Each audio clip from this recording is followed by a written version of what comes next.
out on a Tuesday night, had a joint on site trying to talk about shot. I ain't got no patience, and she like island food, so I'm taking a yard spot. The cute too big for the parking spot. My cup got my where I started from. I'm still trying to untie this knot. Talk cooler, but I know my vibe is hot. I ain't out on my own, I got bodies on road, you know what I'm late. I've been dripping in gold, I'm doing the most, I'm feeling like Ace. I love when my brothers up on me, easy like Kobe and Dwight. I feel like the prince of the four, I'm flying, I'm feeling like mate. I ain't out on my own, I got bodies on road, you know what I'm late. I've been dripping in gold, I'm doing the most, I'm feeling like Ace. I love when my brothers up on me. People, also zumindest so in Comments, wenn Leute mit mir sprechen, dann ist immer sehr viel positive. Like, what was the effect of Greg Eisenberg's appearance? Greg Eisenberg's appearance. Greg Eisenberg's. It was very good for business in that one specific week. It's definitely new exposure, new audience reach. Were you nervous before the Potter? A little bit, 100%. Yeah. But honestly, like Greg has a very interesting way of doing podcasts. Yeah. Where it's like you hop on Riverside, he's like, okay, what's up? Niels? You told me this was the topic you want to talk about, go. And so it was, then you just get into flow, you just start talking, and once in a while he pops in a question, but it's mostly like, at least for me, the experience was just rambling on topics I like, so it was kind of easy then. Yeah. How's Perspective going? What's top of mind for the CMO of Perspective? So generally, it's been all focused US market, and it's been going very, very well. We recently started working on very, very intriguing AI features. Generally expanding the platform, expanding the overall impact within marketing and as a marketing platform, moving away from just funnels, which has proven to be successful and very helpful to customers. And now slowly but surely wrapping that in AI to make the building experience even faster and still drive up performance quite quickly. So that's the maintained focus, and it will continue to be the focus. Then in terms of like growth operations, like you peaked in Germany, right? It's like 8-figure ARR, now off to international expansion still. Yeah, exactly. We basically had a choice. We could have swapped audiences. We could have said, okay, maybe it's not just agency owners anymore. Let's go after SMBs in general. But that would have required, I think, a more strategic shift in terms of overall the go-to-market as well as the product. Mm-hmm. And so the clearer next step after realizing, there's maybe not much left for us to squeeze within Germany, at least not without very, very high effort. Let's rather move into different geolocations and do it there with the same audience, with a similar market, especially because the market size is big. Yeah. So, another mini collab with Mr. Klement, Mr. Wetzel. Do you have any words of wisdom for folks out there? Words of wisdom. I think, I don't know, it's just inspiring to hear that and just, how to think these things through. Because it's a lot of points, you have these 2 or 3 options, and it's not like 100% clear, black or white, what is the right choice. And you just gotta, look at all the data you have and then make the best available, best to your knowledge choice. Move on with it. I think it makes sense to be like, hey, we have a playbook that works already in the target audience, and we know that it worked here, so let's just try to find an angle in the US market instead of having to rebuild everything. But yeah, it's just good insight. What's top of mind for the COO, of Notus? Like, interestingly, maybe not similar, but it's like, also looking about maybe other audiences. I mean, our offer itself is kind of global naturally, so just thinking about what could be additional offers, what could be like, also with AI taking on a bigger role in writing in general, becoming better and better and being able to train easier. What is the next mode, so to speak, because I don't think that just being the best writer will hold up much longer. So you kind of have to think about, do we move more into the sales process? Could be DM setting, could be running ads more effectively and better, and just growing our services in that field. Could also be building a SaaS tool, going all in on the mass markets or whatever. Mm-hmm. But then you already have such good tools flying around there, and they're just gonna get better over time. So also there for us, maybe staying with what we are doing best already and just growing it from there. And I think that's the topics of discussion at the moment, and made significant progress yesterday. I think we have a great kind of starting position at the moment. Now we just got to capitalize on that. Let's get it. Let's get it.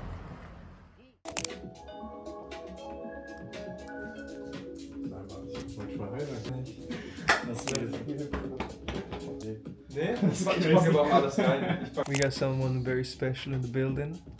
Joel Buklevski. Legendary link up. Welcome to the vlog, Ski. Welcome to the crib. Good to have you here, bro. You got Let's some go. coffee? No, I don't really drink coffee, to be honest. What the fuck?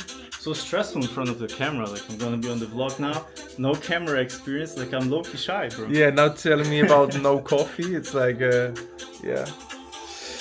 What if they say that and have it go rough? You see what Garage Updates has, what the You didn't? Ivan's quick context, who Joel is, what we're doing here. Talked about this before, but we provide content as the main deliverable for our personal branding clients. And that helps them get more reach and build trust at scale. But a lot of them also want more sales. And while content helps generate more sales, content itself is not enough if you want to get the most out of it. So what we've been doing is we've been placing first Max, then selling into my DMs and reach out to people who interact with my posts, with my profile.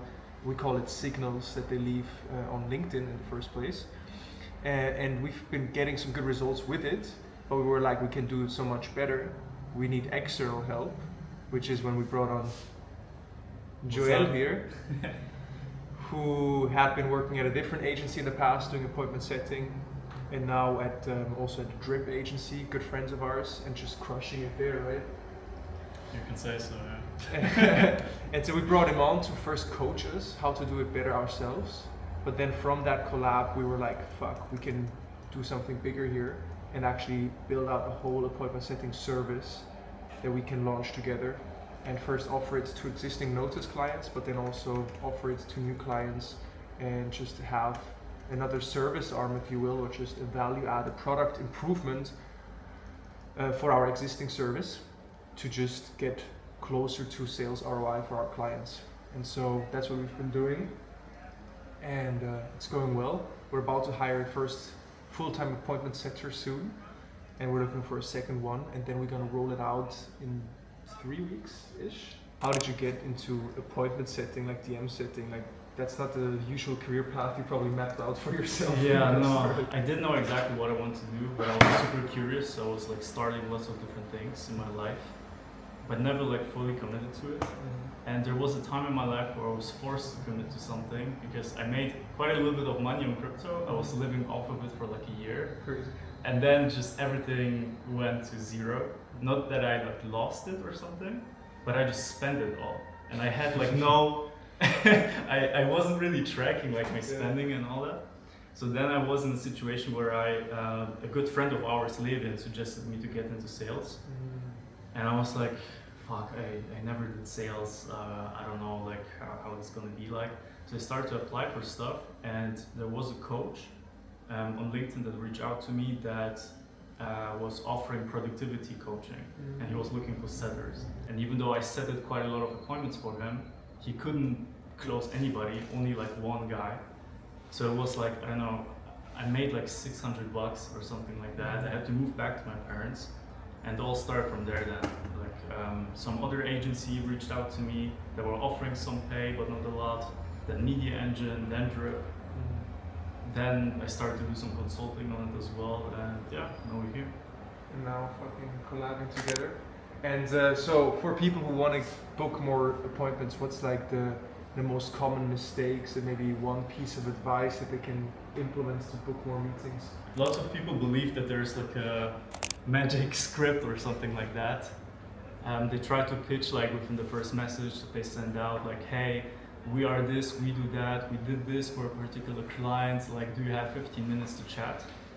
But this doesn't work too well, and also people are very used to this, and they know that you are just mass sending this out and hoping for the best.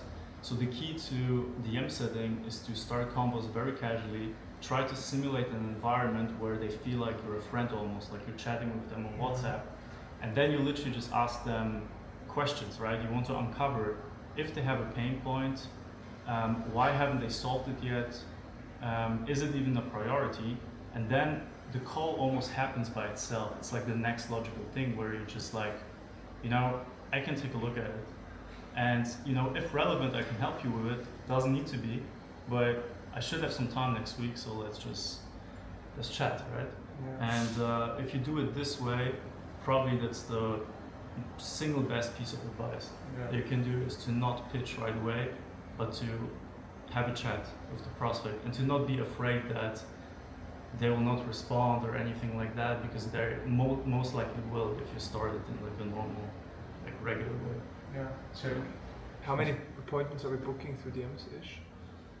In a good week, medium week? I mean, the benchmark is 10 per week, so around 40 per month. Yeah. And you also need to keep in mind this guy is hustling on calls full day, and thus is like on his spare time literally. He has like maybe 2 hours for it per day. And he's getting these results. So now imagine if we actually have people doing this full time for you, basically, how crazy of results we can get with the clients. So that's the plan. We got the first existing client who committed to a new contract where we're gonna do it for them, which is what you're gonna work on today to roll it out for the first client. And then we're just gonna keep on rolling it out to more existing clients, and then Selim at the same time can start pitching it in sales calls whenever it makes sense. But we're really trying to be cautious of not positioning ourselves as a lead gen agency, but rather a branding agency that also helps you generate leads. So we're still brand and long-term content game first, lead gen second. But how sick is it if the best branding agency in the game also becomes the best lead gen agency? With the help of Joel, we might do it. Fact. Let's go. Ich denk an nichts anderes. Zähle Soundkarten, schau auf, ich bin, wo das Money ist. Trag ne Menge auf mir drauf, Bitch, ich bin nicht schnell gewiss. Sie mag mich nur, wenn mein Bag so dick wie ihr Body ist. Bitch, ich hab 'n Tunnelblick. Yeah, Baby, viel erzähl auf mich. Ich mache, ich rede nicht. Grund von Neid und dem wird schwindelig. Ich stapel, ich bin... We have the flagship notus ConvertKit landing page, which we use to collect email addresses once we send people the link. So it works like this for anyone unfamiliar with lead magnets. We post it, say here we have a crash course, yada yada. If you want it, comment LinkedIn DMs, then they will comment, and then we will send them a LinkedIn DM with the link to this landing page. And what we'll do is we'll actually have them fill it in their email address right here. And then once they do that, they get an email in which they confirm their subscription, which is really important for the health of our email list. Because if they don't confirm, like if they don't click a button, as you can see right here, in their email, then if they don't click this button, then their email is unconfirmed and the deliverability will go down. And so once they put in their email and click send me the course, they'll get an email, they click this button, and once they click the button, they get redirected to the actual resource. So that's how we collect email addresses. We've grown our email list to just over 5,000 people now, using pretty much that exact playbook, but with different lead magnets every time that give people actual value, usually in the form of like breakdowns of other founders or valuable resources like Notion templates that we've created over the years. Now, the only thing that is left to do is to schedule the post for tomorrow 8 a.m. and wait for the people to come in. I'm just like living my party. She's just like snapping, just makes jewelry. Yeah. But you already packed with it. Gem. Oh, I didn't even realize the camera was on. Made Mathilde the most ideal protein shake you can have. Yeah. Sip it on electrolytes myself. Gonna get a coffee, then to work. Gonna get a coffee and then stroll around. I'm on vacation. She is on vacation. Nice. But I say because there's always a chance that it'll be. Ja. Florian und Nota Gauci. Alright guys, you know what made me really proud? The other day I was chilling at Soho House and then a mutual friend of ours, actually the friend who introduced us to each other, Jonas, approached me and he was like, what the fuck did you do with Marvin? This guy benches more than me. So I was like, yeah, Let's that's fucking my boy. go! That's my fucking boy, so. Not the 100 kilograms 5x5 yet. Not yet, but we're getting there. We are. We're on track. We're on track. And we're not actually getting fat at it, right? Yeah, We're staying more or less staying the same. lean. Yeah. Danke Papa. Florian und Nota Gauci. GM, my friends. It's a special day because Selim and I are going for a very spontaneous trip to Copenhagen. Guess why? You probably know. Tai Lopez, mastermind. We're invited on very short notice because they are interested in our LinkedIn services and personal branding services. So that they got in touch. We had a good call with Tai and the team, and then they were like, why don't you guys come to Copenhagen? Like, next week. And so we booked a flight yesterday and are flying there tonight. And honestly, it's a fucking blank canvas. I have no idea what's awaiting us. Very curious to see how he is as a person, who he is as a person, who he attracts to go to his mastermind. Of course, there's a lot of people who don't know him well and just associate him with a couple of viral videos or like viral ads that, you know, maybe see him as like this online guru or like scammer, whatever. There's another group of people I talk to that are like, no, he's actually legit. He's doing big shit with big people. And then I did some of my own research the last few days together with Selim, and like he has actually some good YouTube videos, some raw, long form videos talking about things that are relevant to us as well. Like we have these different impressions of him, but now we get to make up our own minds, and we're gonna go in with a beginner's mind. And this video will document our journey of going to Copenhagen tonight, meeting Tai and the mastermind tomorrow, Friday, also probably Saturday. We are also going to actually contribute a workshop around our LinkedIn playbook. So we're gonna make some adjustments and prep for that because my workshop is usually like a 2 hour to 2.5 hour kind of run through. So now we gotta condense it to, let's say, 1 hour. And yeah, I mean, Selim, how do you feel about it? Any additional thoughts? I'm actually excited. Also seeing the last mail that we just received about the topics that we will cover. I think True. These are really relevant topics, so I'm very fucking excited for it. And Yeah. I just love masterminds and retreats. I Bro, used to do this all the time. I don't even know if I've Coaches ever that- been to an official mastermind. Like we hosted our little retreat and stuff, but I don't think like business mastermind, I don't think I ever went to one. But yeah, we just got the confirmation email. Just 2 days to go. And you can see June 27th, 28th, Copenhagen, entrepreneurs and creators doing 10 to 100 million per year. So we actually don't qualify, bro. We're too broke. We're too broke. All right, guys. So that's the outlook. Now back to work. We have a late flight at 10 p.m. So we're gonna work till 8. Head to the airport. We just launched another YouTube vlog for a client. Gonna publish my own blog as well. Gotta do some insurance stuff. Sales call this afternoon. Recruiting call. Client call. Hey, the usual. Let's get her going. Let's go. And also quick update on the business in light of the whole build in public ethos. We're sitting at now 145k projected MRR. So right about to hit our goal of 150k MRR by end of Q2. And we're also about to have our most successful month in terms of invoice volume in July, because while we always measure MRR to just have forecasts and clear profitability that we can calculate from, we do also collect setup fees and do one-time projects. We call them the personal brand incubators, which give us additional cash flow that we don't calculate into the MRR. So July is the first month where we actually will invoice over 200k in 1 month. You can see. So you can see the progression. So big milestones in terms of revenue growth, right? Which is awesome. At the same time, the biggest bottleneck right now is fulfillment capacities. Like we just got too many projects, especially like deals in the pipeline of people who want to work with us that we can't really fulfill. So the challenge right now is that Luca and Max, COO and head of content, they are carrying a lot of projects, and some of the new ones kind of would have to start with them as well. And so we can't take on new clients until August.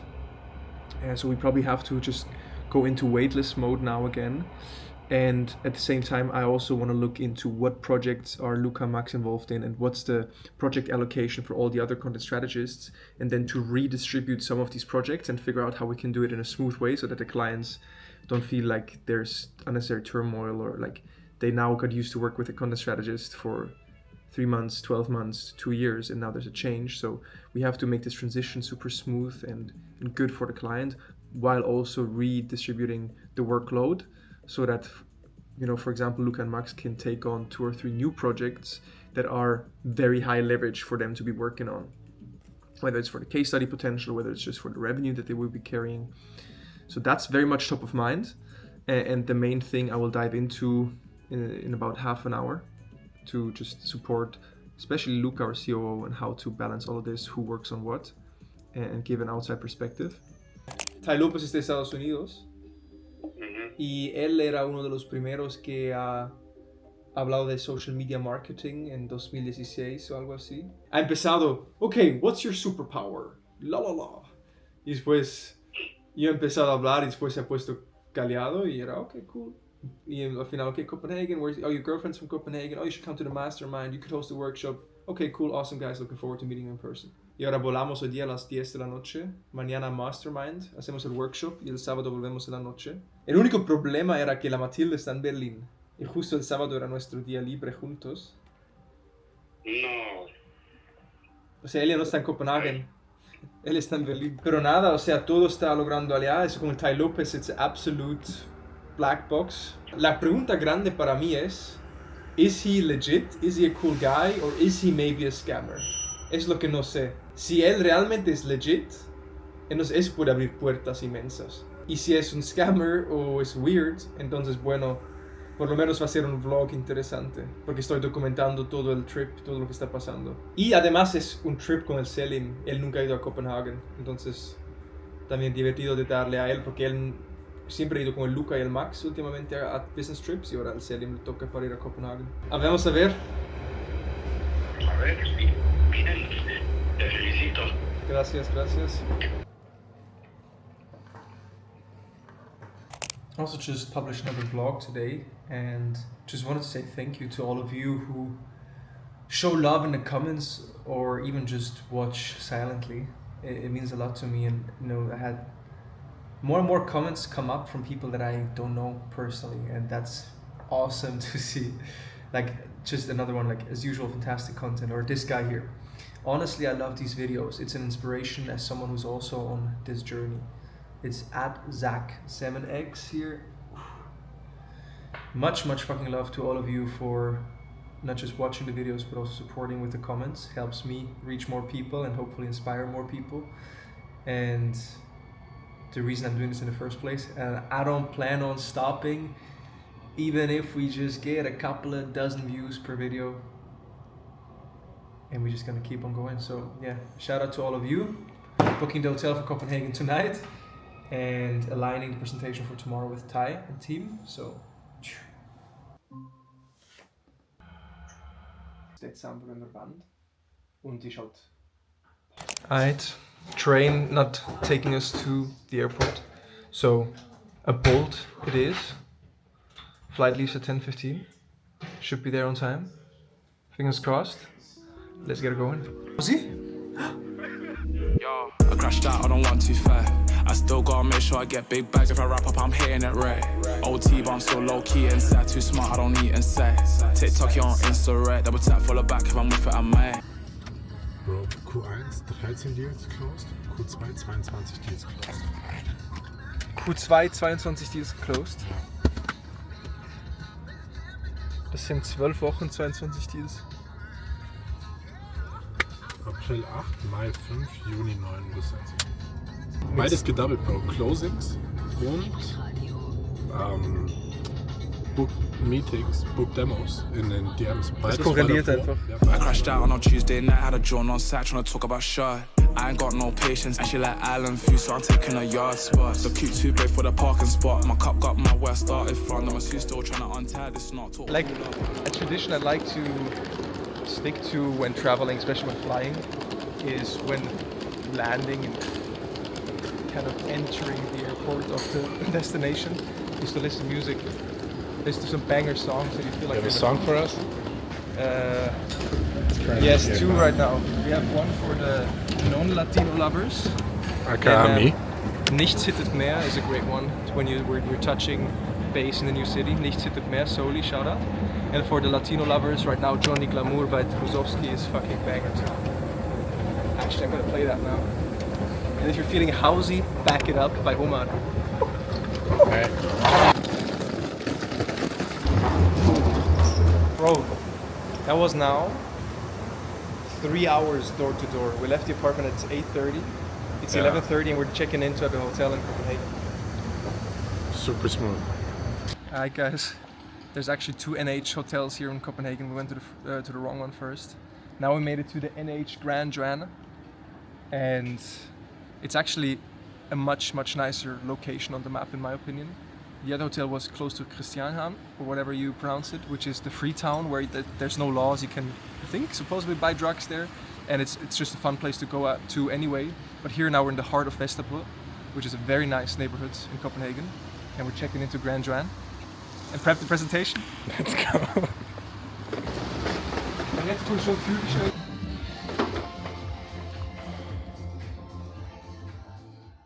Happy great morning from Copenhagen. 7:40 a.m. We're heading to a very nice cafe here in Vesterbro called Orza to get a nice cup of coffee and prepare the presentation for our workshop in a couple hours. Got a decent night's sleep, about 6 hours, 6.5 hours, but already starting to feel quite fresh. I think after a good coffee, maybe a little workout and cold shower, I'll be to have a point, right? I guess. Yeah. How do we do the presentation on our phone? Or? Alright, party people. One sip, everybody knows the rules. Here at Orza. Fresh filter.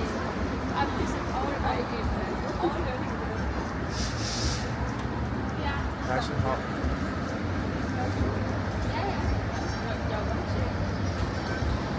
We're getting some cranberry in there.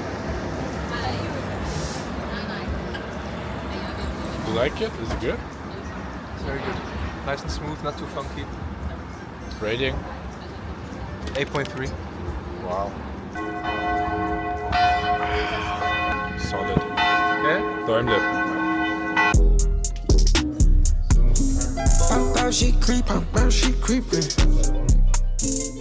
I just wrapped up the presentation and condensed what would otherwise be a 2-hour workshop into what I hope will be a 30-minute session. I really need to remind myself to go through the shit fast. But I mean, we packed a bunch of value into this one, and we're gonna give away our paid digital product to all the guests if they want it. So yeah, it's gonna be good no matter what. I'm not too worried or stressed about it. It really just feels like a video game where like I have no idea what the crowd will be like, how many people will be, what the vibe will be like. Zero clue what's awaiting us, which is, it kind of makes it almost easier to approach, because it's like, bro, worst case, I stumble over my words, I fuck up big time, people walk out, and then what, right? It's like, it's just a little side quest unlocked. So I'm looking forward, I think it's gonna be good. And now it's time to freshen up and get ready. Wake up, we sleep, wake up, we sleeping.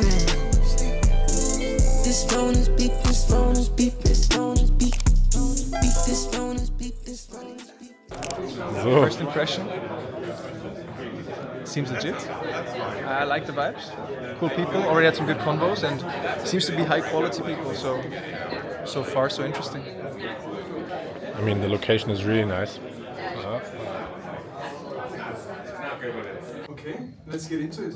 So what I'm trying to convey with this slide is that personal branding is pretty much for everyone, which can make it challenging to grasp. And so whether it's a corporate CEO in Austria or the startup founder in Berlin, anyone can benefit from it. And now it's about finding out how you can leverage that game, right? And so that's what we want to do, because what are we trying to accomplish with personal branding aside from maybe virality? It's this concept here on the slide where you can see that every piece of content we publish on the left-hand side creates some sort of reaction with people, right?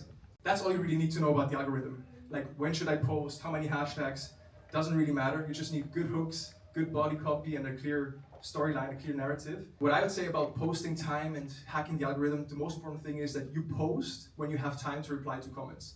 So if it's 8 a.m. or 6 p.m., doesn't really matter, but you want to be active to reply to comments and be part of the conversation. So don't just treat it like a one-way street when it comes to posting times. So much on the algorithm, going straight into the content engine. We got the profile, we understand how the algo works roughly. Now, how do we produce content? I like to think of content as a system, not as a one-off thing. And so what we do, or how we think about the content creation process, is that we structure it into content sources and content pieces. Content sources are the raw material where we pull the ideas and extract all the knowledge from. And the pieces are then the individual LinkedIn posts, the YouTube videos, whatever else you might derive from it. And so this is just a screenshot from our Notion system that we use. I'll leave you all with this. Each of you build a business that brings real value to the world, and the world will pay you back a lot.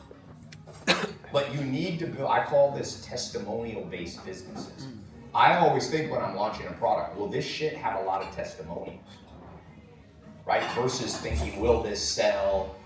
What price point? Ask yourself, which product can I launch that will have the most testimonials? Going back to your sales training in Denmark, it's good that you're ranked #1, but what you want to show up is who's the sales trainer in Denmark that took the most people that were average salespeople and made them amazing salespeople. If your name comes up there, that's something to be proud of. And you'll make the most money that way. And you need to have a website where you should have hundreds of I have a Dropbox with hundreds of testimonials. No, thousands, tens of thousands. It's crazy. Try to focus your business like that. You do that, everything will work out for you. How did you get into project development? So I got into project development because we started off, we were doing rent to rent in Bali. We just saw like every single villa was just booked out. And we just decided what's the next step? Well, to build, you know, like we've got the proven model, it works. It seemed like a very unrisky thing for us to do. I also knew a couple of people who had backed me on the project, spoke to them beforehand, they all said they'd back me, slapped in seed money, obviously just started from there. How long have you been doing this for now? Well, I mean, I'm only 18, so not too long, you know? Yeah. I've been doing the project development side of things for like 7-8 months now. Yeah. And then maybe real estate for 2 years. Let's go. So yeah. Just kind of doing that. But no, it's going okay. And now the question of where to put out content and how much and how to systematize. Yeah, I just, the thing is, I don't know how to do it because LinkedIn, I type a lot of stuff. I can't find time to like even just sit down and knock out 10 posts. And if I do, I can't think of 10 posts just right there. I need like stimulation to think about it, if that makes sense. Yep. And it's something, like if I'm walking, I can be like, oh, that's a LinkedIn post. But then even if I write it down, it's never getting typed up. So I need like to find a system in my life where it's like, either I wake up, that's the first thing I'm doing in the morning. I wake up maybe half an hour earlier and that's what I'm doing. Something like that which could systemize it, that would probably benefit me a lot. Because like I said, I did land a client from LinkedIn. I literally landed like a high ticket client, but just, I don't know, it just fell off from there. Just couldn't find the time. Do you have someone on the team you could just talk to? Like any marketing people? I think I could maybe, I could start recording some of my meetings. Yeah. That would be quite interesting. Yeah. Problem is we do a lot of WhatsApp, FaceTime calls, so maybe I could snap like a recording on, you know, and stuff like that. I think I need to like sit down and properly map everything out. Yeah, if that makes sense. Yeah, it does. You know? It does. One of my friends is doing alright in LinkedIn. He's just started like he went like literally started like I don't know, maybe a month ago. He's already up like 1,000 followers. You know, like it's scalable and it's a lot less competitive than these other platforms. Yeah. And higher quality leads. Yeah. And I know it. I'm just not doing it. So Yeah, it's like, for sure. It's like what the hell? Well, can you hire a fucking writer or something to support you? Because that's what solves it for me, right? I'm my own agency client. I have one content call per week. I just talk. You need to be authentic though. Like it needs to be you doing it. Like, but that's why they do the interviews. Like they interview me. It's like a podcast, and the transcript that we generate from the conversation is the source for the post. You just like tweaked and okay, fine. That would be quite helpful. Seems like that could be helpful. I know, we've got to see. I'm definitely going to look through all the. I wrote loads and loads of the meetings you guys did, so I'm going to go through the whole meeting, and then I want to check out that QR code. But so best way to connect with you, LinkedIn or Instagram? Instagram, definitely. All right, I got this fucking. Do you know this One Breath app? What's that? Like you open up the app and it forces you to take a breath. He knows it. He switched to a different one now. Which was it? What was it? Freedom. Freedom? Yeah. Wait, so it's an app where wherever you open social media, it makes you take a deep breath. Yes. I love it. Let me show you all this. I was talking about this. Just the power of one good ad, one good video, going crazy viral. Hi, I'm Mike, founder of DollarShaveClub.com. So here's where they sold. Yeah, it was sold for $1 billion and then bought back again. So it's multiple billions came out of this one simple ad. Who here has really good video ads running right now? Anybody? You know an ad that I did that did really well? This is a 45-minute one. That ad made me 8 figures with literally no preparation, no video team. That's a tripod on my own iPhone. Only one camera, no 2 cameras, no filters, no edits. That's an 8-figure ad. Don't be afraid. If it's interesting, it can be long. In fact, in general, anything can be beaten with a 45-minute video. 45 is like the sweet spot for selling something, especially something high ticket. Don't be afraid to do longer. Number one mistake I see with people building their personal brand or video marketing, they're just too short. It takes a while to persuade people to come to your viewpoint. Humans are, what are the 3 things that, has anybody heard me talk about 3 things that keep people poor? What are the 3 things that'll make you poor? Personality traits. Lazy? Yeah, but I can do a counter argument that Bill Gates says when he has something important to do, he finds a lazy guy because he'll find a quicker way to do it. So what's the 3 deadly traits if you want? Arrogance. Yeah, proud, number 1. Stubborn and sensitive, right? Yeah. Proud stuff. So most humans are poor. Therefore, you can bet on one thing. Most humans are high in pride, stubbornness, and sensitivity. So how do you overcome somebody's stubbornness? Meaning, whatever opinions they already have about the world, they're stuck here. Your product, you're trying to get them to come over here. That takes a while. You're not going to convince somebody in 5 minutes why your product is good. So that's why this 45-minute ad, sure, most people won't watch 45-minute, but the conversion rate on people who watch you for 45 minutes is crazy high. Who here does not like to be on camera, but would be okay doing audio only? You can do audio only. It's not as good, but I recommend people just get over and stop being introverted. The world does not reward overly shy men. It really punishes overly shy guys. So women maybe can get away with it, but men, you gotta see, if you're too introverted, you have to see it as a disease that you have to cure, okay? You gotta see it as a disease that you cure. Just like if somebody told you had cancer, you wouldn't walk around being like, oh, I got cancer. You shouldn't be like, yeah, I'm an introvert. You can fix it too. It's fixable. It just takes repetitions, like lifting weights. It's 8:23 p.m. We just left the hotel. Or the event venue. The mastermind venue. Honestly, I'm too fried to even reflect much on it. I'd say overall it was a nice experience.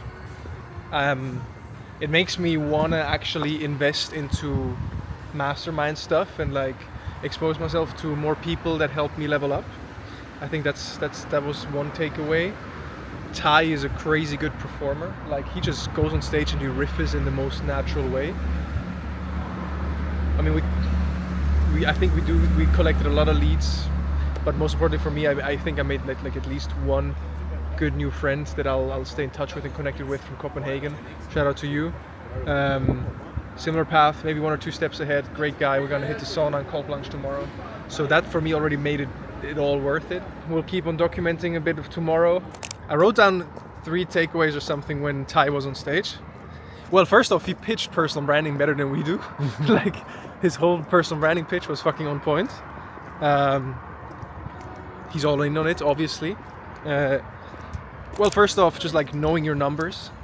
And that applying from what's the difference between profit and free cash flow, but also know your numbers in terms of scoring your team and everything you do. I thought that was a good reminder.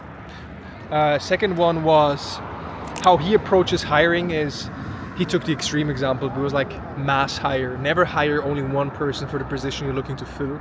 Always hire multiple people and then keep the best, kind of 80-20 rule. He took an extreme example of hire 100 sales rep and then only keep 20. He tells people up front, yo, I'm hiring 12 people for this position, only 3 will make it. I think that would be a crazy culture if we started to go that path, but just like hiring more than one person for a job, I think that's smart. And if you want to go the extreme right yourself, that could be an interesting or valuable takeaway for you. Give people 2.5 months, that's his benchmark. 67 days. Like, don't fire someone after 1 week, give them some time to get going. One very good piece, that's how it started. That was almost like the highlight when he started talking, was like, that was good, is the 13 times 13 rule. 13-13 rule. So like in sales, or like like there's this famous article, like 1,000 true fans. I forgot the name of the guy who wrote it, but it's like if you have 1,000 true fans, no matter what you do, those loyal fans will always buy from you and you're good. Like you need just 1,000 true fans. He referenced that the way you get true fans is by exposing them to 13 hours of video every 13 months, right? That's how it worked. And it's like a different take on the 7-hour rule in B2B. It's just, you need people to spend time with you to start building a social, like a parasocial relationship with you, to trust you, to want to support you, to eventually buy whatever you sell. And I like that framing in terms of video content. That's why I'm doing also vlogs. It's just like, that's as deep as I can go right now in like connecting with you guys. And also not just me, but my team. He also mentioned longer form makes it way easier for people to actually spend 13 hours with you, right? So if you only do short form, then they would have to watch like 130 or I don't know, like 100 of your shorts. Or if you do podcasts that are 2-3 hour long, then they only have to watch like 5 pieces of content of yours. So for me, that was just a reminder to do even longer form. And he said 2 to 3 hour podcasts are the best. So that was one thing that I took away. I mean, he said like he had an 8-figure sales funnel with a YouTube ad that was 45 minutes long. Yeah. And it was just like one take style, iPhone raw, no fancy editing. He's actually been pioneering that for quite a while. I'm a big believer in these raw, unedited pieces of content. And yeah, you actually mentioned a very important point. Like if you want 13 hours, whatever your rule is, whatever their actual science is, but if you want those 13 hours, do you want to get there with 30-second Instagram reels or with 20-minute vlogs or with 3-hour podcasts, right? Now you got to get people to spend time with you, but that's how you get actual loyal fans and build actual connections online. And I like that framing. Shout out Molly. Hast halt die jungen Studenten, die rumchillen.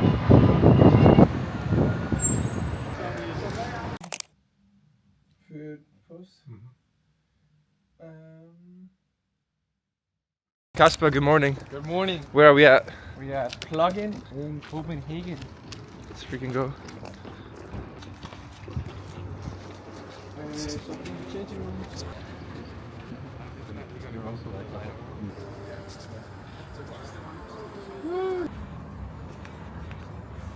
I once again left the freaking camera in an Uber. Once again, I was lucky enough to have an amazing driver who just brought it back here at Soho Copenhagen.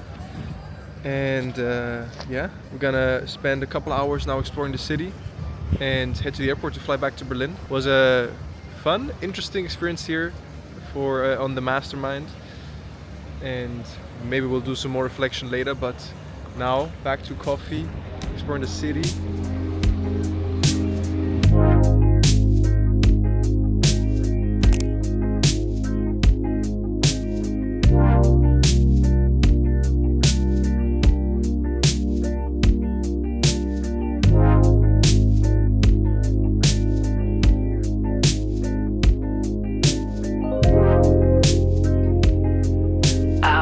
The current moving through her,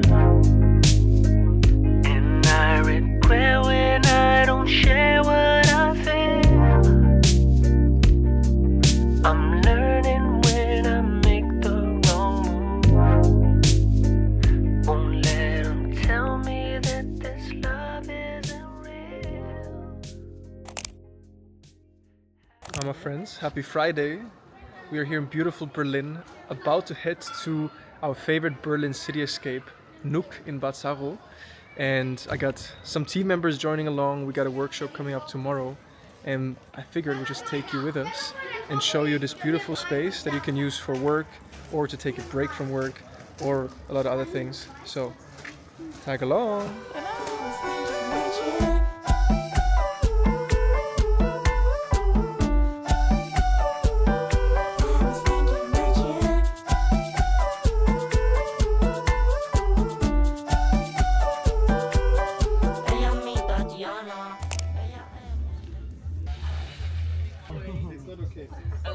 And normally when I do workshops like this, they last for 4 hours. What I invite you today is just to see like how is your body responding in a way.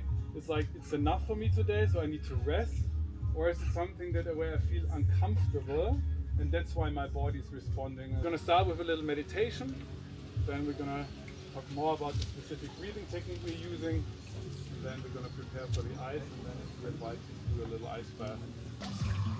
Oh yeah. Yeah? Look at him. And slowly.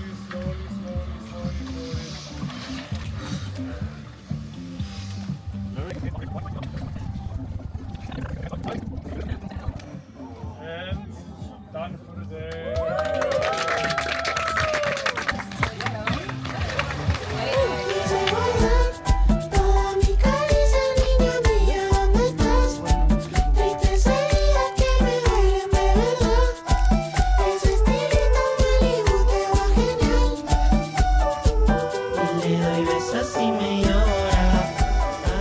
Magnus, happy with the summer opening? Love it. Great people, beautiful music, and yeah, just a good crowd. Yeah. Definitely. Thank you for your participation. For now, cause I showed you the light that your girl won't hold you. I told you I need you, like now. I need you to pull up, give me face right now. I'm out in the city, show face, some way. I pop out in the city, so good, baby, need money, go up, go down.